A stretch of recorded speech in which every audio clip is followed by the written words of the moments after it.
नमस्कार। आजकल deep breathing, oxygen, योग, प्राणायाम बड़े प्रचलन में हैं क्योंकि हमारे जीवन में सकारात्मक बदलाव ला रहे हैं और हमें एक अच्छा स्वास्थ्य दे रहे हैं इस मुश्किल समय में भी। वैसे भी ऑक्सीजन, प्राण या श्वास एक जीवनदायिनी शक्ति इसको कहें, ये सबसे आधारभूत तत्व है हमारे जीवन का। इसके बाद यह शरीर है, यह प्रकृति है, संसार है। हम बोल सकते हैं, देख सकते हैं, सुन सकते हैं, किसी भी कर्म को कर सकते हैं। इसे कोई भी इनकार नहीं कर सकता है। ये वैज्ञानिक दृष्टि से या आध्यात्मिक दृष्टि से पूर्णतः सत्य है। योग में डीप ब्रीदिंग, जिसको हम भस्त्रिका प्राणायाम भी कहते हैं, बड़ा महत्व है इसका। चाहे हम डीप ब्रीदिंग किसी योगासन में कर रहे हैं, बैठ करके प्राणायाम किसी आसन में कर रहे हैं, उसका अलग ही महत्व है। जब हम 3 महत्वपूर्ण बातें होती हैं योग में श्वास के साथ, इनहेल, होल्ड, एक्सहेल, मतलब श्वास लेना, रोकना और छोड़ना। इसको हिंदी में कहते हैं पूरक, कुंभक और रेचक। जब हमारे फेफड़ों की संरचना कुछ इस तरह की होती है जैसे मधुमक्खी का छत्ता होता है, और फेफड़ों की जो रेस्पिरेटरी सिस्टम की जो सबसे छोटी इकाई है उसे कहते हैं एल्वेओलाई।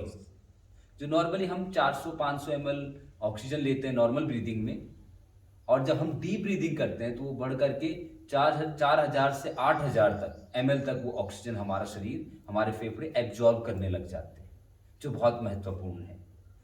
तो डीप ब्रीदिंग के समय इनहेलेशन में, श्वास में नाइट्रोजन होती है 78.09%, O2 ऑक्सीजन होती है 20.95%, ऑर्गन होती है 0.93% और कार्बन डाइऑक्साइड CO2 0.03% होती है।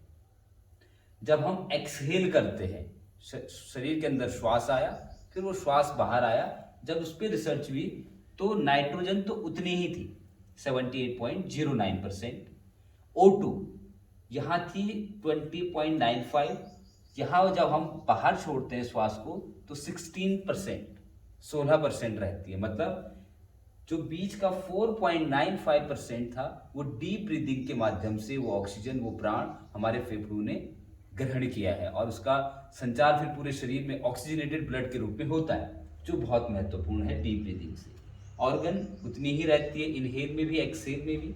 कार्बन डाइऑक्साइड 0.03% थी, और जब हम एक्सहेल करते हैं तो वो बढ़ करके 4.0% हो जाती है, क्योंकि हम कुछ ग्रहण कर रहे हैं तो कुछ रिलीज करेंगे टॉक्सिन्स के रूप में, तो वो कार्बन डाइऑक्साइड की बढ़ी हुई मात्रा बताती है। तो इस तरह की रिसर्च हमें बताती है कि कितना गहरा विज्ञान है योग प्राणायाम का। ये हमारे पैरासिम्पैथेटिक नर्वस सिस्टम को भी प्रभावित करते हैं सकारात्मक रूप से डीप ब्रीदिंग।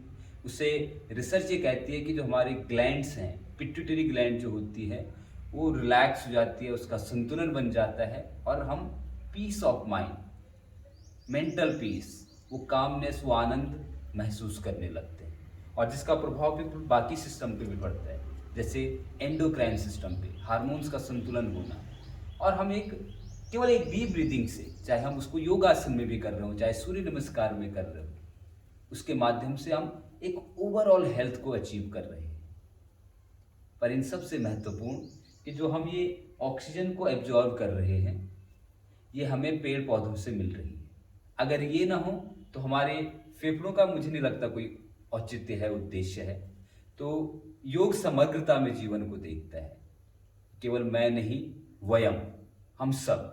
तो हमें प्रकृति को जब हम शुद्ध रखेंगे तभी हम वो शुद्ध ऑक्सीजन को एब्जॉर्ब कर पाएंगे, कार्बन डाइऑक्साइड को रिलीज कर पाएंगे, और जो ये पूरा इकोसिस्टम है इसको मेंटेन कर पाएंगे। तो आप भी जरूर प्रकृति के से संपर्क, प्रकृति से अपना प्रेम बढ़ाएं, और जीवन में योग, ध्यान, प्राणायाम को जरूर ही स्थान दें। बहुत बहुत धन्यवाद।